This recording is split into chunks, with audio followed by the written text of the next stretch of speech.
Now, the induced EMF has a directional sense associated with it, and that is given by Lenz's law.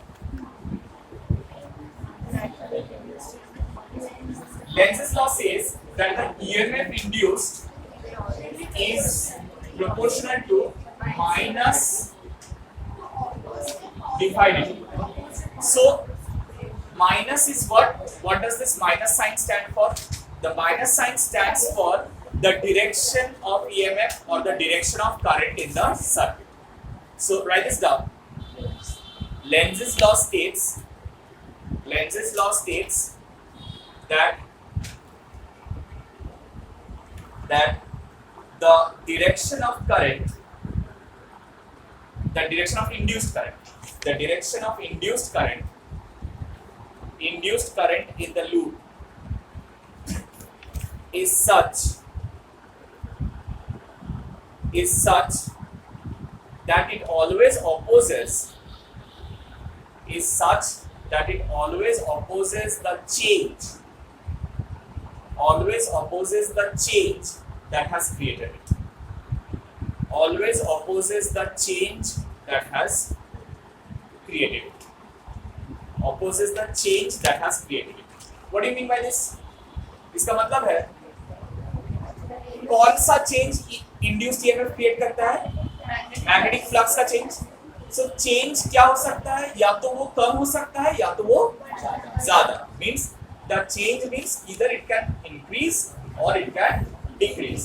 So if an increasing magnetic flux has created the current, then the current will try to decrease it, and if a decreasing magnetic flux has created it, then the current will try to decrease it. That's the concept. इसीलिए ये minus sign दिया हुआ. मतलब flux अगर decrease करेगा तो minus of negative positive हो जाएगा, और फ्लक्स अगर इंक्रीज करेगा तो उसका नेगेटिव मतलब वो डिक्रीज होगा. अब इसको थोड़ा फिजिकली समझते हैं क्या हो रहा है यहाँ पर. ये डिक्रीज का मतलब क्या हो रहा है. ठीक है, थोड़ा ध्यान से. मान लो ये एक लूप है, ठीक है, and it is facing the, माने जो फेस तुम लोगों को दिख रहा है वही फेस है, और यहाँ पर हम लोग क्या कर रहे हैं, एक बार मैग्नेट को रेस्ट में रखे हैं. ये लूप में करंट कौन सा डायरेक्शन में प्रोड्यूस होगा? वही करंट प्रोड्यूस. क्यों? क्योंकि इसमें कोई फ्लक्स चेंज नहीं हो रहा है. फ्लक्स तो है लेकिन फ्लक्स का change, that's why there is no current produce.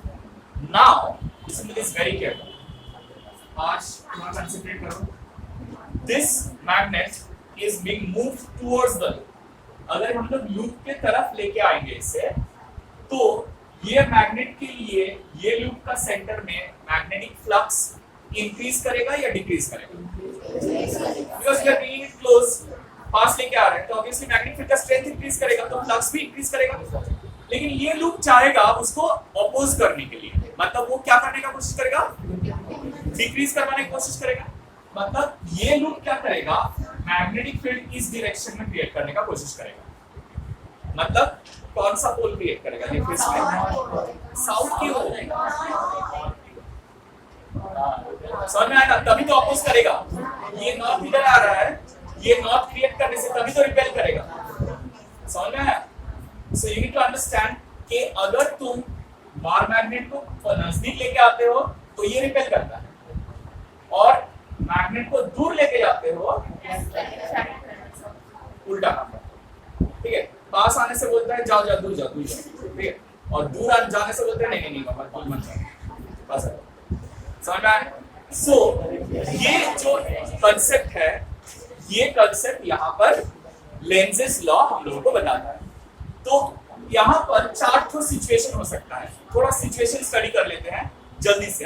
थोड़ा ध्यान से सुनो. फर्स्ट सिचुएशन, जहां पर मान लो ये बॉडी इधर बार मैग्नेट को इधर लेके आ रहे थे ना, तो हम लोग इसको इधर ही रहने देते हैं, और ये लूप को जो है इसको भी अगर हम लोग मान लो इसी डायरेक्शन में लेके जा रहे हैं. इसका वेलोसिटी v1 है और इसका वेलोसिटी v2 है. अगर v1 और v2 सेम हुआ तो मैग्नेटिक फ्लक्स कोई ईएमएफ क्रिएट करेगा. दोनों सेम वेलोसिटी से इधर मूव कर रहे हैं तो कोई मैग्नेटिक फ्लक्स का चेंज नहीं होगा. कोई ईएमएफ भी क्रिएट नहीं होगा। समझ में आया? तो कब क्रिएट होगा? अगर V1 और V2 में कोई डिफरेंस है, डिफरेंस होगा तभी क्रिएट होगा। समझ में आया? क्या डिफरेंस है? अगर V1 जो है ये छोटा है V2 से। V1 क्या है? मतलब क्या? मतलब with respect to the loop ये ज्यादा तेजी से आ रहा है, तब यहाँ पर नॉर्थ पोल क्रिएट होगा। और सेकेंड सिचुएशन में सेम ही अगर डायग्राम हम लोग बनाएंगे, ये इधर मूव कर रहा है, ये भी इधर मूव कर रहा है, V2 और ये V1 है, but in this case V1 is greater than V2, मतलब ये दूर जा रहा है ज्यादा जल्दी, तो दूर जाएगा तो ये क्या करेगा? लूप को अट्रैक्ट करने की कोशिश करेगा। सो क्या पोल क्रिएट करेगा यहाँ पर? राइट, ये साउथ पोल क्रिएट करेगा। और साउथ पोल क्रिएट करेगा मतलब करंट क्लॉकवाइज जाएगा, और नॉर्थ पोल यहाँ पर क्रिएट कर रहा है करंट एंटी क्लॉकवाइज जाएगा। समझ आया? सो मतलब बहुत सिंपल सा कांसेप्ट है। रिलेटिव सेपरेशन बढ़ेगा तो they will create opposite polarities, और रिलेटिव सेपरेशन घटेगा तो they will create same polarities create करेगा। Is that clear? কোনটা? হ্যাঁ obviously লিখতে তো হবে, না কি করে হবে? তাহলে মনে করে বের করা। আচ্ছা, এবারে কথা হচ্ছে we did it with north pole and we did it moving in the same direction. If they are moving in the opposite direction towards each other or going away from each other, in both the cases they create opposite polarity.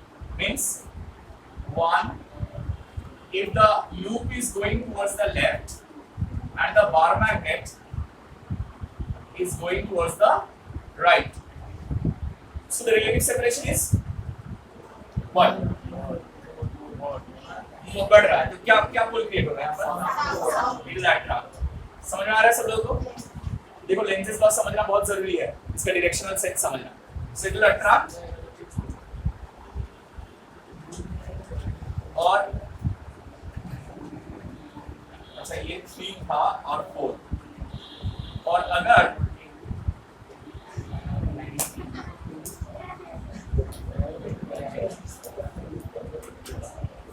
तब क्या होगा? तब north pole ठीक है। सो दिशा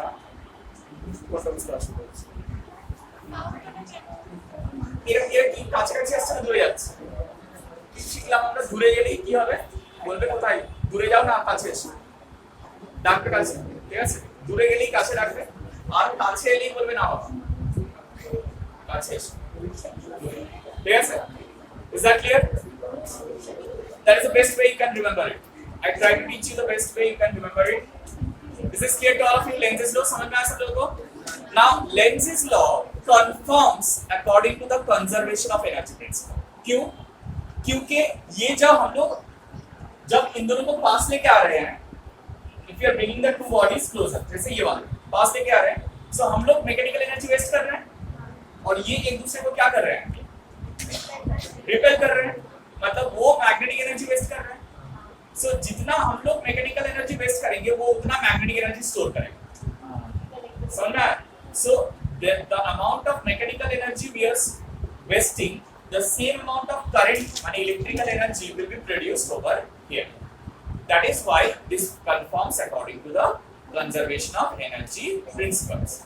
This can be actually shown mathematically. हम लोग mathematically इसको show कर सकते हैं, लेकिन उससे पहले कुछ बेसिक रूल्स या फॉर्मूला हम लोग को सीखना पड़ेगा, जिसको हम लोग यूज करके ये इसका मैथमेटिकल प्रूफिंग लाएंगे कि Lenz's law is derived on the basis of conservation of energy principle. But for the time being, just write this down. Lenz's law obeys the conservation of energy principle. Lenz's law obeys the conservation of energy principle. Lenz's law obeys the conservation of energy principle. ठीक है?